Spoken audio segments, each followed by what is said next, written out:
There are wounds that never show on the body that are deeper and more hurtful than anything that bleeds. I remember being depressed a long time ago when my parents got a divorce. The disease manifested itself into both mental and physical pain. However, I learned to be happy again. But here's the thing, depression, it's like a storm.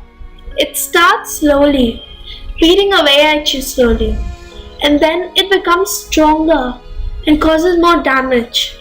And then it stops, and you think you're fine, that it's getting better, like it's safe to go outside now, and you start to enjoy the finer things in life.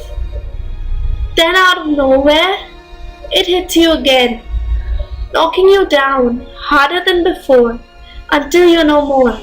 It swallows you, clogs your vision so that you can't see how close the ending is. Some don't make it, thinking that the only way to stop the storm is to stop themselves. And then I wished I could stay in bed and not get up until my life sorted itself out.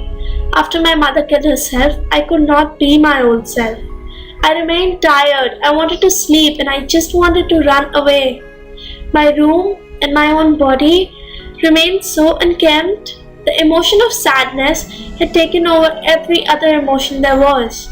It was like I couldn't bring myself to be happy again. I looked at the things I loved and enjoyed, and I didn't enjoy them anymore. At night, I used to stay awake, staring at the ceiling in the dead silence. There was a time when I didn't remember the last time I slept peacefully. Sadness is like a drug. It takes you away from reality, makes you see it in a whole new way.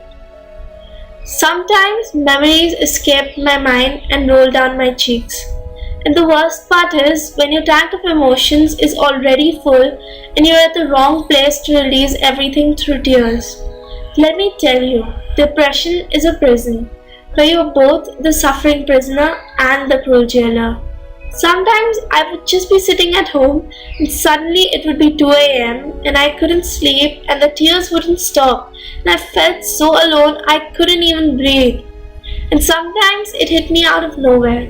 All of a sudden this overwhelming sadness just rushed over me and I got discouraged and I got upset and I felt so hopeless, sad and hurt, and once again I felt numb to the world.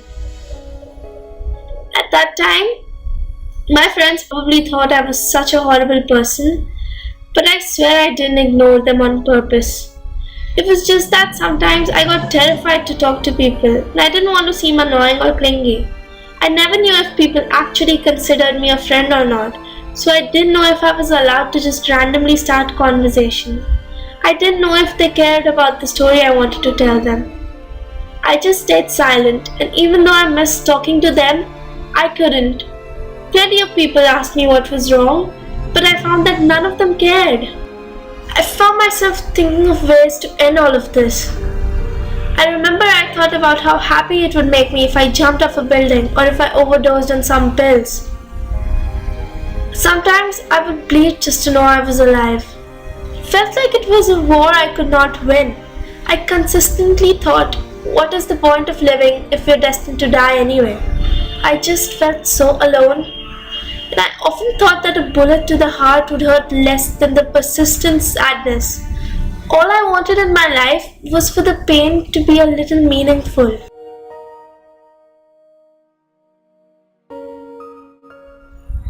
I felt like I was not myself anymore. I smoked, drank, and found ways to drown my sorrows. Most people smoke to look cool, right? But me, I smoked to die. My mom was dead, and I was alive. I was living. But sometimes I didn't feel like I was doing it fast enough, or hard enough, or all the way through.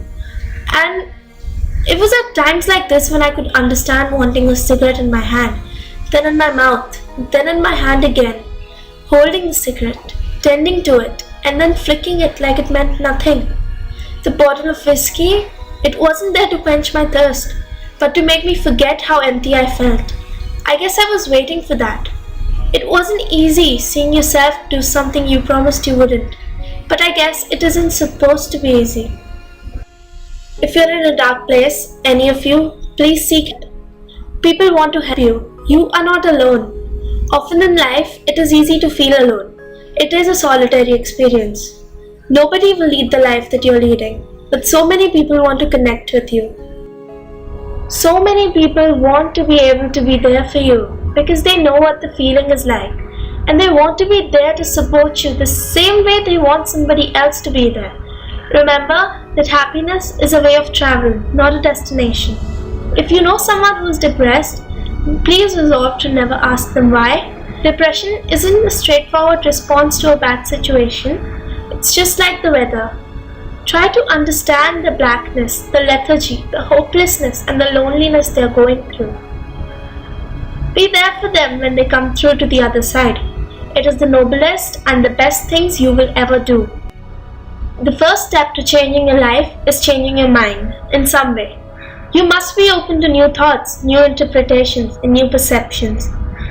Your life around you will change only when you allow what's going on inside of you to change. You will lose someone you can't live without, and your heart will be badly broken. And the bad news is that you never completely get over the loss of your beloved. But this is also the good news. They live forever in your broken heart that doesn't seal back up. And you come through. It's like having a broken leg that never heals perfectly. That still hurts when the weather gets cold, but you learn to dance with the limb. I wanted to get better, so I did. I visited a doctor, took my pills, and talked about my feelings. Growth was painful. Change was painful. But nothing was as painful as staying stuck somewhere I wasn't supposed to be. I stood up. I faced my demons. So can you.